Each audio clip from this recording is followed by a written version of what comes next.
Xin chào các bạn, như đã hứa thì trong cái lần về Hàn Quốc ăn rất là nhiều loại món bánh ngon. Mình ấn tượng nhất với một cái dòng bánh có mang tên là bánh mì Mont Blanc. Sau khi nghiên cứu cách làm thì hôm nay mình ra video hướng dẫn các bạn. Phương nói trước đây không phải là dòng bánh dễ làm. Nó cũng hơi cầu kỳ một chút vì nó thuộc một cái nhóm bánh dùng kỹ thuật cán bột với bơ, còn gọi là bánh ngàn lớp. Trong thuật ngữ thì gọi là laminate pastry, thì gọi danh từ chung là vinaiserie. Khác với croissant thì bánh này sẽ sử dụng cái kết cấu cốt bánh là brioche, là một dạng bánh mì ngọt có nhiều trứng và bơ. Nhìn nó cũng hơi na ná giống với lại bánh mì hoa cúc ngàn lớp hay là sandwich ngàn lớp, nhưng mà nó cũng có một vài đặc điểm và điểm nhấn tạo nên cái món bánh mì Mont Blanc người Hàn Quốc đã sáng tạo ra nha. Bột mì thì Phương sẽ sử dụng bột mì có protein dao động chừng 12 đến 12.8%. Mình cần là 350g. Hai trứng gà sau khi tách vỏ sẽ khoảng là 100g. Trong khung mô tả Phương có để đường link, các bạn bấm vào thì sẽ được dẫn đến trang web nhà Phương nơi Phương lưu tất cả những công thức. Cho tiếp vào đây là 110g sữa tươi, không đường. Sữa và trứng đều là nguyên liệu lạnh. Tiếp theo Phương cho là 45g đường, 10g bột sữa, 6g men khô, hoặc ở đây Phương dùng men công nghiệp tươi thì là 18g. Men công nghiệp tươi thì mình sẽ bóp nhuyễn cho vào. Khuấy đều thì mình mới cho cái phần bột mì khô vào đây. Phương dùng máy để nhồi. Công thức có 2 trứng nên khi các bạn nhồi bột thì cảm nhận là bột nó dẻo quẹo. Do lòng trắng trứng là có một cái chất gọi là nhũ tương tự nhiên. Chất lỏng trên bột khô, nghĩa là hàm lượng nước của công thức này là 60%. Sau khi bột quyện thành khối thì mình cho tiếp là 6g muối. Và tiếp theo mình cho bơ là nguyên liệu cuối cùng, 50g. Cái cục bơ ở bên Phương thì nó có trọng lượng là 250g. Mình sẽ dùng 50g cho vào bột, còn 200g còn lại thì mình sẽ để ở nhiệt độ phòng cho bơ mềm, lát nữa mình sẽ dùng tiếp. Bột này mình không có nhồi cho đến khi nó thật là mịn hoặc là nó phải kéo màng căng như là các công thức bánh mì ngọt bình thường. Các bạn thấy bột gom lại thành khối, có độ dẻo là được. Phương đổi qua cái cây dẹt này nè để mình nhồi nhanh hơn. Sau đó mình lại trở lại với cái cây móc câu. Thôi đánh bột đã sạch, bây giờ mình lấy bột ra bàn. Phương cho các bạn xem, bột rất là dẻo, mềm. Như vậy là được rồi. Tổng thời gian nhồi chỉ khoảng chừng 12 phút là đạt. Bột rất là dẻo, nhưng khi các bạn kéo thử tạo cái độ mỏng của màng căng window pane thì bạn thấy nó rất là dễ rách như vậy. Như vậy là vừa. Bột này không đòi hỏi bạn phải nhồi đạt 100%, phủ chút xíu bột khô. Bây giờ nếu các bạn có thời gian thì mình cất vào tủ mát, nhiệt độ từ 3 đến 5 độ C. Qua đêm thì bánh nó sẽ tạo hương vị thơm ngon hơn. Còn nếu bạn không có thời gian thì bạn có thể ủ lạnh trong tủ lạnh khoảng 2 tiếng rưỡi. Phương dùng cái đồ bọc hồ sơ các bạn là giấy A4 á, thì mình sẽ tạo cái kích thước là 20 x 30 cm, cất vào trong tủ lạnh. Nhà Phương có cái tủ kim chi, nhiệt độ là 1 độ C, mình để qua đêm. Còn không thì một lần khác Phương làm thì mình để ở nhiệt độ ngoài trời, hiện tại là đang 4-5 độ C ở ngoài trời thì mình để khoảng chừng 2 tiếng rưỡi. Cái thố nhồi bột bây giờ nó dơ thì mình sẽ làm tiếp cái đoạn quét bơ. Phần 200g bơ còn lại Phương cắt nhỏ ra, cho tiếp vào đây là 20g bột mì đa dụng.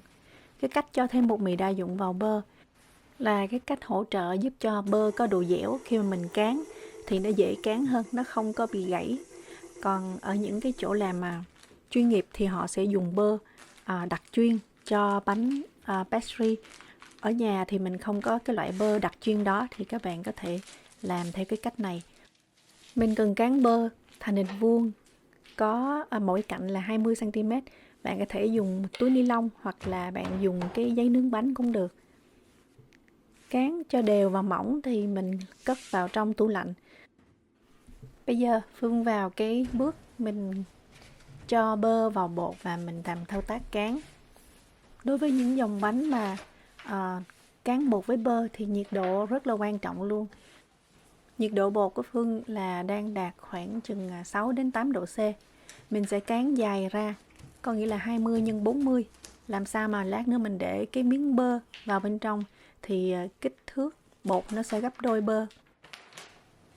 Bơ kia này đạt nhiệt độ khoảng 12 độ C.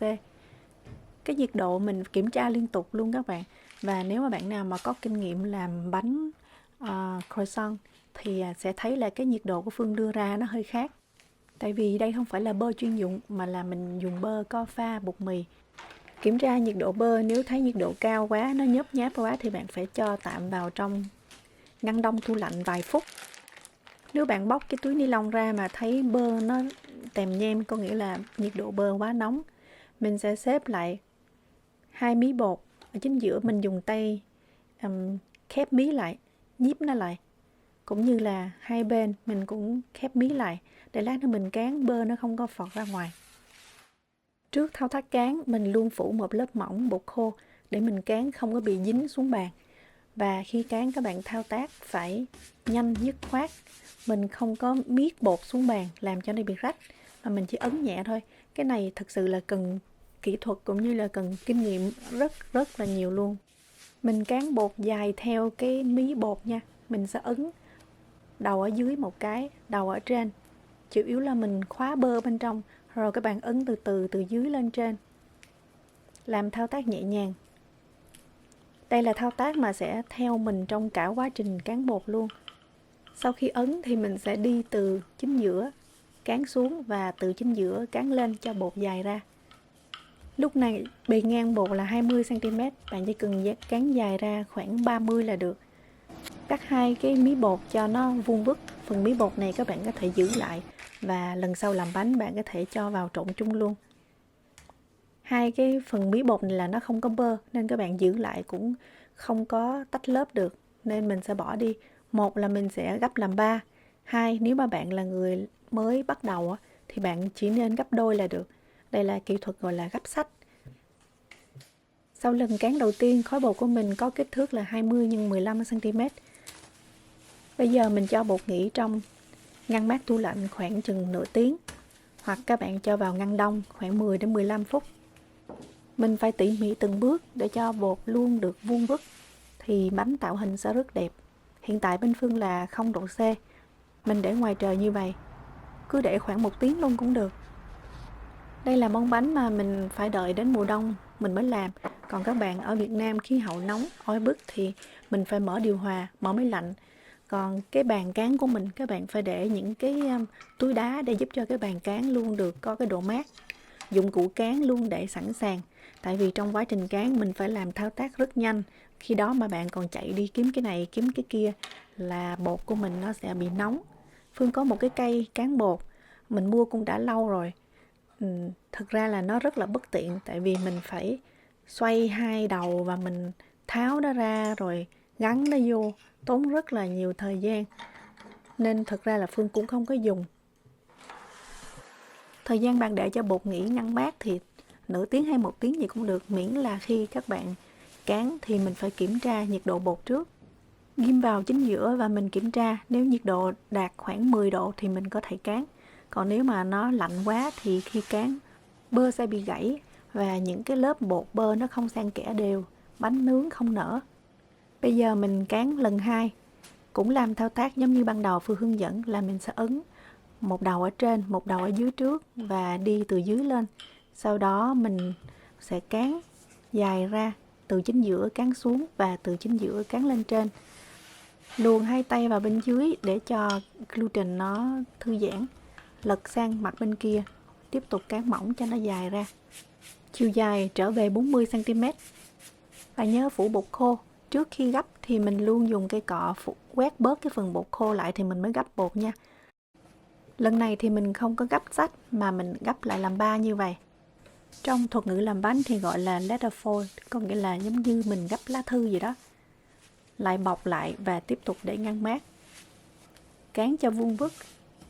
Phải nói là trong làm bánh cái kiểu mà bột ngàn lớp thì cái khâu cán bột là cái khâu mà mình xem rất là ngán. Thường là mọi người sẽ tua nhanh cái khâu này, nhưng mà nó cực kỳ là quan trọng luôn. Bạn luôn kiểm tra nhiệt độ bột trước. Bột của Phương thì còn hơi lạnh. Mình sẽ đậy ở đây và đợi thêm khoảng chừng 5 phút mình quay lại và kiểm tra lần nữa. Xem bột có đạt nhiệt độ 10 độ hay không. Nếu mà lạnh quá thì cán bơ bị gãy. Bánh của bạn sẽ không có tách lớp. Mình vào thao tác cán lần 3. Trong làm bánh còn có kỹ thuật double fold. Double fold đòi hỏi bạn có kỹ năng và kỹ thuật cán chuẩn hơn nữa, tại vì nó sẽ rất là dày và nhiệt độ bột nếu mà không chuẩn, cái khối bột của mình quá dày thì bạn gặp cái tình trạng cán bị tách bơ rất là cao. Nên Phương chỉ chọn cái cách là mình gấp 3, tức là mình chỉ gấp cái phương pháp ladder fold thôi, và mình sẽ lặp lại khoảng 3 lần. Làm chuyên nghiệp thì họ có những cái máy cán rất là đều, còn ở nhà các bạn có thể sắm cho mình những cái cây nẹp thì khi cán nó sẽ đều hơn. Cá nhân Phương thì mình không có mua mấy cái cây nẹp, tại vì mình cũng không phải là làm cái dòng bánh này quá thường xuyên. Cũng như là làm tại nhà thì mình không có đòi hỏi nó phải quá perfect như là tiệm bánh. Tiếp tục để bột nghỉ. Bây giờ Phương hướng dẫn các bạn cái cách mình tạo những cái khuôn tròn bằng giấy bạc. Thì cũng rất là đơn giản thôi. Công thức này mình làm được 4 cái bánh. Mỗi bánh có đường kính là 11 cm, chiều cao là 5 cm. Thì cái khuôn của mình cũng tương đương như vậy. Những bạn kinh doanh thì các bạn có thể đầu tư mua những cái khuôn tròn. Còn Phương thì cũng thấy không cần thiết. Mình làm bằng khuôn giấy bạc cũng được. Bên trong mình không có để bánh tiếp xúc với giấy bạc, mà mình phải lót một cái miếng giấy nướng bánh bên trong nó cao hơn chút xíu nha. Phương có những cái khuôn hình trái tim nhỏ nhỏ như vậy. Mình cũng làm thử một cái xem cái hình dáng của nó ra sao. Bây giờ mình cán lần thứ 4. Lần này là mình sẽ cán theo cái kích thước chuẩn luôn để mình chia bột và tạo hình. Nhưng mà nếu các bạn muốn bánh có nhiều lớp thì mình có thể lặp lại cái thao tác gấp 3. Lần cán cuối cùng thì mình cán làm sao cho có chiều dài 42 cm, bề ngang là 22 cm. Mỗi bên thì mình sẽ cắt bớt 1 cm bỏ đi. Vậy là cái miếng bột của mình vuông vức có kích thước là 20 x 40. Chia làm 4 sợi, mỗi sợi có chiều dài 40 cm, bề ngang là 5 cm. Những cái phần thừa ra mình không có bỏ nha các bạn, mình có thể cho vào khuôn muffin và mình nướng ăn vẫn rất là ngon, tại vì nó có những cái lớp bơ layer bên trong. Còn bây giờ thì mình sẽ chia ra làm 4 sợi. Dùng cọ quét bớt hết những cái phần bột khô. Xịt lên tí xíu nước để tạo độ ẩm. Tùy thích mình có thể rắc lên đây tí xíu đường và cuộn bột lại. Khi cuộn bột các bạn phải để cho cái bên trong nó có một cái đường kính khoảng 2 cm.